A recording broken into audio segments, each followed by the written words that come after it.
दोस्तों, जो लोग भी अपनी प्रॉपर्टी को किराए पर रखकर या अपने घर या मकान को किराए पर रख के उसके इनकम वसूल करते हैं, अपनी सोर्स ऑफ इनकम उनका वही होता है जो किराए पे उनके मकान दिए हुए हैं, और उस पे जो टैक्स जो बनता है वो टैक्स नहीं देते हैं।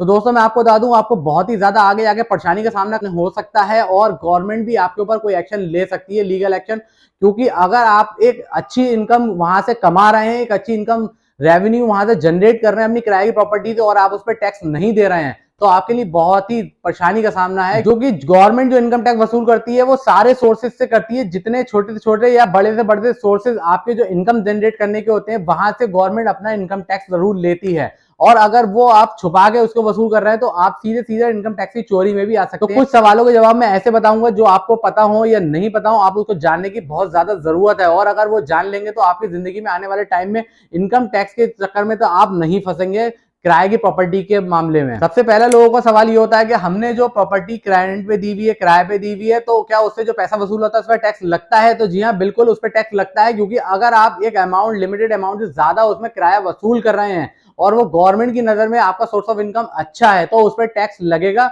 अगर आप नहीं देते हैं तो ये आपकी गलती है कि आप अपने इनकम टैक्स में उस टैक्स को फाइल नहीं कर रहे हैं। और दोस्तों, ये बात जरूरी है कि अगर आप किसी भी सोर्स से इनकम जनरेट हो रही है तो वो टैक्सेशन में अपने जरूर दिखाएं। बात आती है कि आप टैक्स में छूट ले सकते हैं, तो जी हाँ, बिल्कुल ऐसा भी है कि आपका जो टैक्स कट रहा है उसमें आपको छूट भी मिल सकती है, और किस तरीके से छूट मिलेगी वो टैक्सेशन फाइल करते समय आपका जिस स्लैब में जैसे भी आएगा वो चीज उसमें देखी जाएगी। दोस्तों, आप समझ जाइए कि तीसरा क्वेश्चन बहुत इंपॉर्टेंट क्वेश्चन है, क्योंकि अगर लोग समझते हैं कि 2 या 3 प्रॉपर्टी के ओनर हैं, उनमें आपस में बढ़ रही तो हमारी इनकम इतनी जनरेट नहीं होती है। आपकी इनकम जनरेट कितनी भी हो, आपको उस पर टैक्स देना है या नहीं देना है, आप इनकम टैक्स फाइल करते समय अपने सीए या फिर अपने एडवोकेट से जरूर बात कर लें।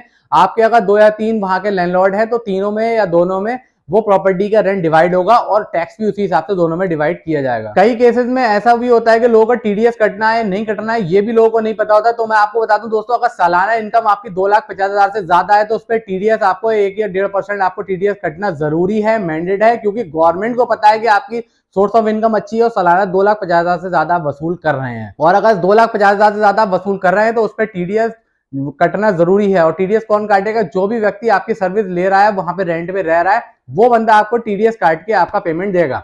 और दोस्तों, इसी में एक बात और भी है, अगर आप इतनी इनकम जनरेट कर रहे हैं तो आप उसको जीएसटी बिल भी दें, पक्का बिल बना के दें, क्योंकि सर्विस टैक्स पे जितना भी जीएसटी लगता है हमारा 18% लगता है।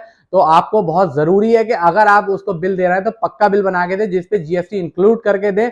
और वो जीएसटी का रिडीम तो अपने हिसाब से ले सकता है, लेकिन आप कच्चे काम ना करें, कल को आपको इनकम टैक्स के दायरे में फंसना पड़े।